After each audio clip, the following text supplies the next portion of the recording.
வணக்கம் மக்களே. இன்னைக்கு பதிவுல நம்ம என்ன பார்க்க போறோம் அப்படின்னு பாத்தீங்கன்னா, விஜய் அண்ணா கரூர் சம்பவத்துல ஒரு 41 பேர் இறப்பு ஏற்பட்டுச்சு. விஜய் அண்ணாவை எப்படி மன உளைச்சலுக்கு ஆளாக்குனாங்களோ அதே மாதிரி குளத்தூர்ல ஆளாக்கிடலாம் அப்படின்னு சொல்லிட்டு திமுகவின் சதி திட்டத்தை பத்தி தான் இப்ப பார்க்க போறோம். ஏற்கனவே 28ஆம் தேதி பாத்தீங்கன்னா ஏற்கனவே அனுமதி கேட்டிருந்தாங்க.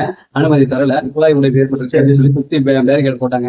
பேரிகேட் எல்லாம் போட்டுட்டு அனுமதி கிடையாதுன்ற மாதிரி சொல்லிட்டாங்க. போய் அண்ணன் விஜய் அண்ணா நேர்ல போயிட்டு அங்க புகார் மனு கொடுத்ததுக்கு அப்புறம் பாத்தீங்கன்னா, சரி 30ஆம் தேதி பர்மிஷன் எடுத்துக்கோங்க அப்படின்னு சொல்லி கொடுத்தாங்க. 30ஆம் தேதி பர்மிஷன் கொடுத்தது மட்டும் அப்புறம் வேட்புமனு தாக்கல் பண்ணிட்டு அப்படி 2 பேரும் ஒன்னா தான் பண்ணாங்க. ஸ்டாலின் அந்த பக்கம் குளத்தூர்ல பண்ணாரு, இந்த பக்கம் பெரம்பூர்ல அவர் பண்ணாரு.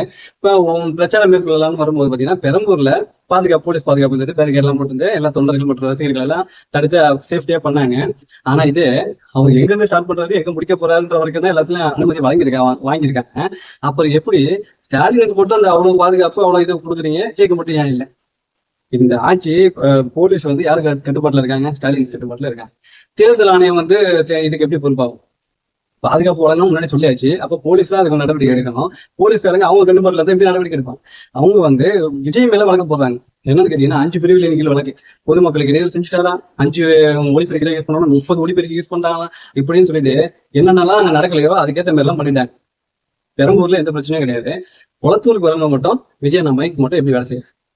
நீங்க அங்க எவ்வளவு கிரௌட் வந்திருக்கு, வழி நடக்க பெரம்பூர்ல இருந்து குளத்தூருக்கு வர வழியில எவ்வளவு கூட்டம் நெரிசல் வந்திருக்கு. அங்க போலீஸ் எங்க இருக்காங்க நீங்களே.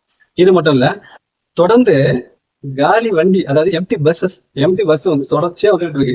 இதை அந்த ஊர் அந்த பெரம்பூர் தொகுதி மக்களே சொல்றாங்க, இவ்வளவு எம்டி பஸ் நாங்க பார்த்ததே கிடையாதுங்க. நாங்க நேரத்துக்கு போய் நிப்போம், வேலைக்கு போகும்போது அப்ப பஸ்ஸே வராது, இவ்வளவு பஸ் எங்க இருந்து வந்துச்சுன்னு எங்களுக்கே தெரியல அப்படின்றாங்க. குப்பை வண்டிகளை ஏகபோகமா உள்ள திருட்டு திமுக நாயக தான் இந்த வேலையெல்லாம் பண்றாங்க.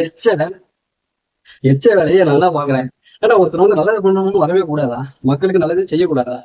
நீங்க சம்பாதிக்கிறீங்க, பொருள் அடிக்கிறீங்க, அதுக்கு மட்டும் தான் நீங்க ஆட்சிக்கு வந்துருக்கீங்க. புதுசா ஒருத்தர் செய்யிட்டானா ஐயோ அவன் அதுக்கப்புறம் ஆண்டாண்டு காலமா அவனே தான் ஆட்டுக்கிட்டு இருப்பான், நம்ம பொருளை மட்டும் தான் அடிக்கிறோம் அப்படின்ற எண்ணத்தினால தானே ஒருத்தன் எல்லாத்தையும் விட்டுட்டு வேற வரான்.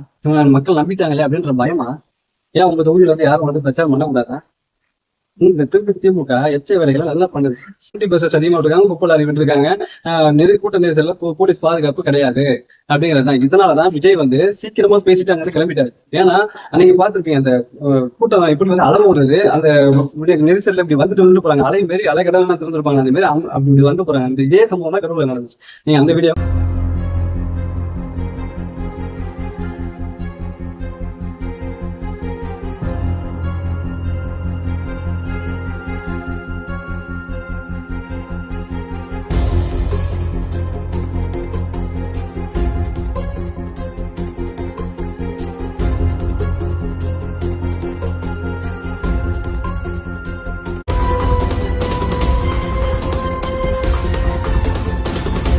இதுதான்.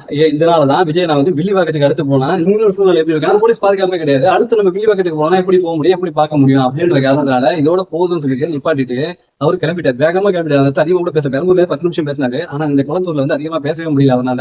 ஏன்னா கட்டுக்கடங்காத கூட்டம், வேற வழியே கிடையாது.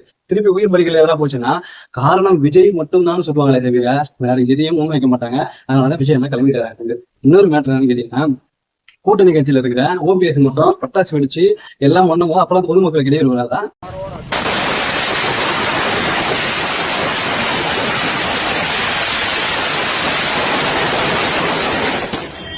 போடி சட்டமன்ற தொகுதி திமுக வேட்பாளராக அறிவிக்கப்பட்டதை அடுத்து தேனிக்கு வருகை தந்த ஓ பன்னீர்செல்வத்தை திமுகவினர் பட்டாசு வெடித்து வரவேற்றார்.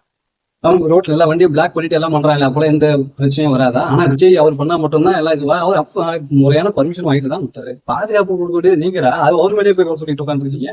இது முழுக்க திமுகவின் எச்ச வேலைகள் மட்டும்தான், வேற ஒண்ணுமே கிடையாது. இது மட்டுமானு பாத்தீங்கன்னா, அவரு மாவட்ட செயலாளர் அந்த இடத்துல இருக்கிறாரு. அந்த பெரம்பூர் மற்றும் குளத்தூர்ல மாவட்ட செயலாளர் இருக்காங்கன்னா அந்த மாவட்ட செயலாளர் மேல வழக்கு பதிவு, 2 பிரிவுகளின் கீழ் வழக்கு பதிவு.